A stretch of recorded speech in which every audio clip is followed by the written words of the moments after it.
If you have any brown friends, you can expect a lot of these things go on in their lives every day.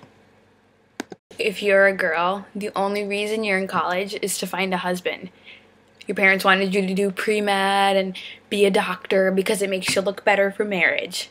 So even if you get into med school, or even if you graduate med school and you get a job as a doctor, you're probably going to have to quit anyways because you're a woman and duh, your place is in the kitchen. You don't wear a scarf and your clothes aren't like 5 times too big for you, you're being promiscuous. Whole family went to like a dinner party or like a family friends dinner gathering or whatever you want to call it, and you didn't go because you had your own plans or you just didn't feel like going and you were invited because it looks bad, your parents are going to tell everyone that you're at home studying. 10 on your ACT, but your parents are going to tell everyone you got a 36. So just play along. Guys, if you're not going to school to be a doctor or you're not already a doctor, you're going to end up with a fat wife. Ladies, you're going to be pregnant a week after you get married to that guy that you just met. If you're a girl and you're 22 and you're not engaged or already married, you're too old. No one's going to want you anymore. You're practically a grandma. If you want to be an independent woman, don't. If you're a girl and you get anything pierced other than your ears or your nose, and if you're a guy and you get anything pierced at all, you're just a bad person. If you're a teenager and you can't cook, no one's gonna want to marry you. If your husband cheats on you, it's your fault. If you're a brown woman, your only purpose in life is to get married and breed.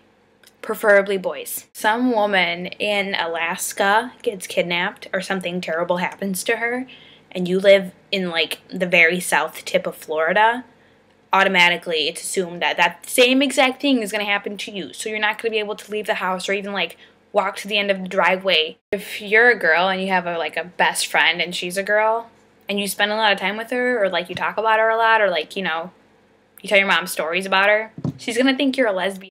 Are always going to want you to stay home. Why? So you're not out. Boys can do whatever they want. In the brown community, what other people think of you and your family is the only thing that matters. If you're a girl and you do something other than stay at home to do chores or go to school, you're a bad person. If you're a boy and your parents know that you have a girlfriend, they'll completely ignore it. But if you're a girl and you wear too much makeup, you'll automatically have a boyfriend and you're a bad person. You want to go to college to do something other than be a doctor? Sorry, you just failed at life. If you spend too much time out in the sun, you're going to get a tan, and then you're ugly. If you're a girl and you have an opinion, don't. Mom is always going to tell you, who cares if you like him or get along with him? He's rich. Girl, and you applied to Harvard and you got in, but you don't live down the street from Harvard, you're not going to Harvard. You're going to the community college that's down the street. Job, you need to quit your job so you can put more focus on school. But if you don't have a job, then you're lazy and you need to go get a job, only to have to quit that job a little bit later. If you're a girl and you really are at the library studying until like 11 o'clock and then you go home, you're a bad person and you were doing something wrong because you were out when the sun wasn't. If you're a boy, you're golden and you have no worries. I made a video and my face is on the internet, so if my parents see it, I'm a bad person.